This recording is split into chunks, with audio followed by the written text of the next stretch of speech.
সেতু জুলাই চত্বরের সামনে নারীদের একটি অংশ বসে রয়েছে, অর্থাৎ নারীরাও এই আন্দোলনের অংশ নিয়েছেন এবং তারা দূর থেকে এখানে রয়েছেন। অনেকের হাতে আমরা দেখছি যে ফাইল, অর্থাৎ আজকে ঢাকা বিশ্ববিদ্যালয় এরিয়াতে জগন্নাথের একটি পরীক্ষা ছিল, ভর্তি পরীক্ষা। সেই উপলক্ষে অনেকেই এখানে এসেছেন এবং তারা তাদের ছেলে মেয়েকে নিয়ে এই আন্দোলনে অংশ নিয়েছেন আমরা দেখছি।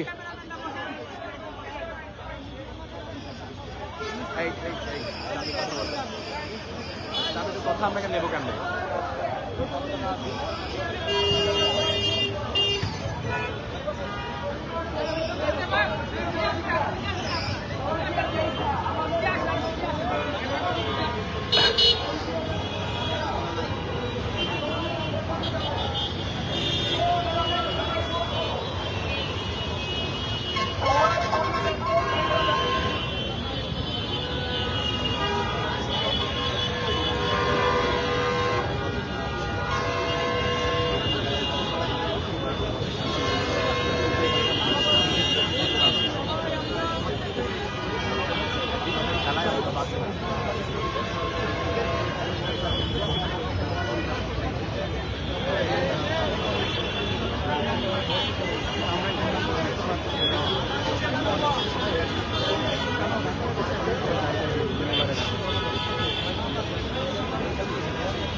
পাবে না ভাই, আপনারা দিলে আমি আর পাবো না।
দেখছি এবং আজকে জামে মসজিদে নামাজ বিক্ষোভ মিছিলটি হয়েছে, সে বিক্ষোভ মিছিলটি লোকের শাহবাগে অবস্থান করছিলেন। শাহবাগে এসে সবাই বসে পড়েছে এবং শাহবাগে পার হচ্ছে এবং এক দফা সেটি তারা যাচ্ছেন। স্বাধীনতার বিচার পুরো শাহবাগ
নারীদের অংশগ্রহণ রয়েছে এবং যারা পরীক্ষা দিতে এসেছিল তাদের যে অংশ উপস্থিত রয়েছে তারা এখানে উপস্থিত রয়েছেন।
মাইকের সঙ্গে দিকে যান, মাইকের সঙ্গে দিকে যান, মাইকের সঙ্গে জায়গাটা খালি করে দেন।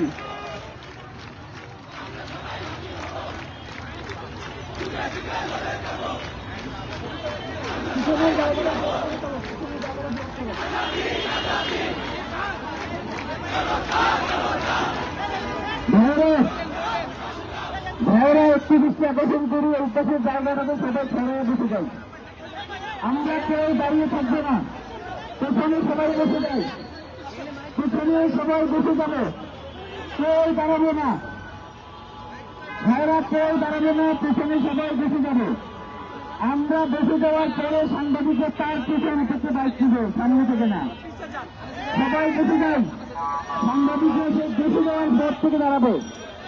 সবাই আমরা বসবো, সবাই বসে যাই, সবাই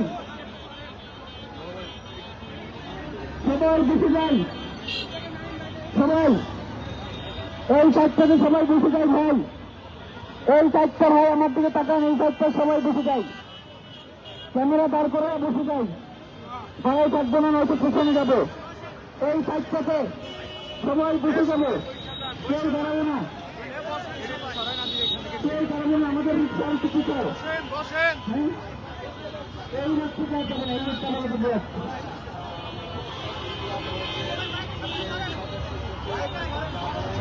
ভাইরা, আসসালামু আলাইকুম রহমতুল্লাহ।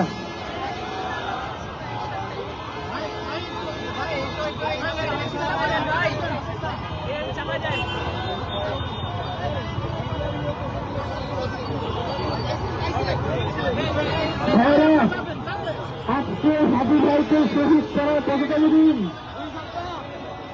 হাবি ভাইকে গুলি করা হয়েছে তার আজকে ১৪তম দিন এবং তার শাহাদাতের আজকে ৮ম অথবা ৯ম দিন। আমরা অনেক ধৈর্য ধারণ করেছিলাম, আমাদের সেই ধৈর্যের কোনো মূল্য রাষ্ট্রের কাছে কি আছে? রাষ্ট্রটি এখন পর্যন্ত আমাদেরকে হাবি ভাইয়ের সুবিধার ব্যাপারে কোন ধরনের আশ্বস্ত করতে পেরেছে? সুতরাং আজকে এই জীবন নামাজের পরে আমরা কোন রাষ্ট্রের কথা শুনি নাই, আমরা আপনাদেরকে নিয়ে এখানে এসে বসে গেছি। রাষ্ট্রের কোন কথা আমরা শুনব না। রাষ্ট্র যদি হাবিবের বিচার করতে না পারে, তাহলে যেই রাষ্ট্র জনগণের নিরাপত্তা দিতে ব্যর্থ, সেই সরকার জনগণের নিরাপত্তা দিতে ব্যর্থ, সেই সরকারের তো জরুরত দেওয়ার কোন অধিকার নাই। এই সাজ্জাদ আমাদেরকে অনেক করে বুঝানো হয় জুম হয় না কেন? যে আপনারা প্লিজ বাংলাদেশ শুরু রাখুন, আপনারা কম্পিউটার করবেন, সামনের ক্যামেরা শুনে রাখেন। এই জনগণ রাস্তায় নেমে এসেছে, মানে রাস্তায় চলে এসেছে। যতক্ষণ পর্যন্ত স্বাধীনের খুনিদের ব্যাপারে সুস্পষ্ট করে ব্যাখ্যা আমরা না করে ততক্ষণ পর্যন্ত ধ্বংস করে যাচ্ছি না। এবং আজকের এই কর্মসূচি থেকে এই অবরোধ আজকে এখন থেকে আমরা দিলাম শাহবাগ থেকে। এবং যতক্ষণ পর্যন্ত সরকারের যারা দায়িত্বশীল হয়েছে আমি প্রতিষ্ঠা করবো, তার সবাই এখানে এসে জনগণের সামনে দাবি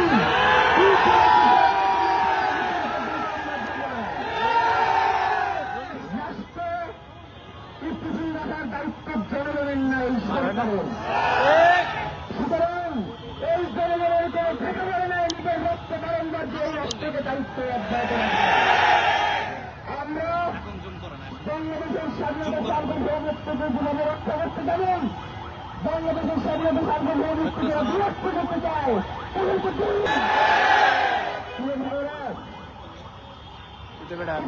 শহীদ করা হয়েছে, দেশের জায়গাকে ধ্বংস করে দেওয়া হয়েছে। তারা মনে করেছিল দেশের জায়গাকে ধ্বংস করার মধ্যে দিয়ে আগামী এই লড়াইকে থামানো যাবে, কিন্তু তারা সেই লড়াই থামাইতে পারে নাই। সিপাহী বিদ্রোহে আমার ভাইদেরকে হত্যা করে তাদের সাথে জড়িয়ে রেখেছিল, লড়াইকে থামিয়ে দিতে পারবে, তারা পারে নাই। তারা 47-এ এই আগামীর ভূখণ্ড স্বীকৃতি চায় নাই, বাংলার জনগণ সেই স্বীকৃতি আদায় করে নিয়েছে। তারা ৭১-এ আমাদেরকে স্বীকৃতি দিতে চায় নাই, বাংলার জনগণ ৭১-এ আমাদের স্বাধীনতা অর্জন করেছে। কেন্দ্র শাসন শেষে এই জুলাই জনতা সরকারকে দিল্লিতে পাঠাতে বাধ্য করেছে। আপনারা যদি মেনে দিয়ে থাকেন, সেই স্বাধীনতা হত্যা করে ইনসাফের কার্যক্রমকে বন্ধ করে দিয়ে আমাদের এই লড়াইকে থামানো যাবে, আপনারা প্রকাশ করবে যাবে। কোনোভাবেই সেই স্বাধীন রক্তকে, সেই স্বাধীন তাদের বাংলাদেশকে স্বাধীনতা সার্বভৌমত্ব রক্ষার এই আন্দোলনকে আমরা বিনষ্ট হতে দেবে না, দেবে না, দেবে না। প্রিয় ভাইরা, আজকে শুক্রবার দিন এই জীবন নামাজ ফিরে এসে স্বাধীনের রক্তের শপথ করে বলছি, যতক্ষণ পর্যন্ত এই খুনিদেরকে গ্রেফতার না করা হবে ততক্ষণ পর্যন্ত আমরা এই রাজপথ ছেড়েতাম না। বাংলাদেশের ব্যাংকের দায়িত্ব এখন বাংলাদেশের 18 কোটি জনগণের। তারা এই সিদ্ধান্ত নিয়ে হবে না। যদি কখনো মনে করেন যে আমাদের কাউকে খুঁজে নেওয়া যাচ্ছে না, আমরা বীর হয়ে গেছি, আমরা তীর হয়ে গেছি, তবে এই লড়াইকে থামানো যাবে না। হাজিভাই পিতার সন্তানের জন্য আপনাদের কাছে নিরাপত্তা পেয়েছে, হাজিভাই পিতার নিজের জন্য রাষ্ট্রের কাছে নিরাপত্তা পেয়েছে, হাজিভাই পেয়েছে বাংলাদেশের স্বাধীনতা সার্বভৌমত্ব নিরাপত্তা। ততক্ষণ পর্যন্ত এই বাংলাদেশ থাকবে, ততক্ষণ পর্যন্ত এই বাংলাদেশের হাজিরাও বেঁচে থাকবে। হাজিরা থাকতে বাংলাদেশের এই স্বাধীনতা সার্বভৌমত্বকে বিনষ্ট করা যাবে না। একটা কথা বলি, হাজিদের 10 মাসের সন্তান, আপনারা তার সাথে দেখা করতে চান, তার ছোট্ট বাচ্চা যাতে ক্যামেরার মুখোমুখি না হয়, এই জন্য আপনাদের কাছ থেকে তাকে দূরে রাখা হয়। আপনারা উপদেষ্টার সাথে দেওয়া সুযোগগুলো সেই বাচ্চার তালিকা পর্যন্ত আপলোড করবেন। আপনারা শুধু হাজিদের সন্তানকে চেক করতে পারেন না, আপনারা বাংলাদেশের রাষ্ট্রকে চেক করবেন। শুনুন ভাইরা, আমাদেরকে অনেক ঘরে ঢুকানো হয়েছে, আমাদেরকে অনেক কারণ দেখানো হয়েছে যে তোমরা একটি সিভিল থাকে, তোমরা একটি ধৈর্য ধারণ করে, আজকে নবম তারিখে আমরা ধৈর্য ধারণ করে বসে আছে, আর কোনো ধৈর্য আমরা ধারণ করতে পারবো না। এই শাহবাগের জনতা, সেই শাহবাগের কারণে ওসমান হাদিকে বাংলাদেশের জনগণ করিয়ে, সেই শাহবাগে আপনি এখানে জনতাকে দাঁড়িয়েছি, তাদেরকে এখান থেকে সমস্যা হবে না। আপনার দুপুরের সময় আমরা জানি আপনার ঠিকানা ক্লান্ত, আপনার কেউ দুপুরের খাবার খান নাই, সেটা আমরা জানি। এই শরীর উসমান হাদি যতদিন বছরে আল্লাহ না করে 10 দিনে মনে হয় না দুপুরের খাবার সে খাইতে পারছে, সে রাজপথে পড়েছে। Lucky Dungeon Crawler.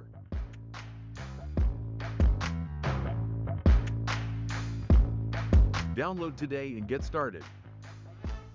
মাঝে মধ্যে তাকে বলতাম যে ভাই, আপনি যেখানে কাজ করছেন, আপনার যদি কিছু হয়ে যায়, আপনি যদি স্ট্রেস করেন বা যুক্ত হয়ে যান, তাহলে ওই লড়াই কিভাবে চালিয়ে যাবো আমরা।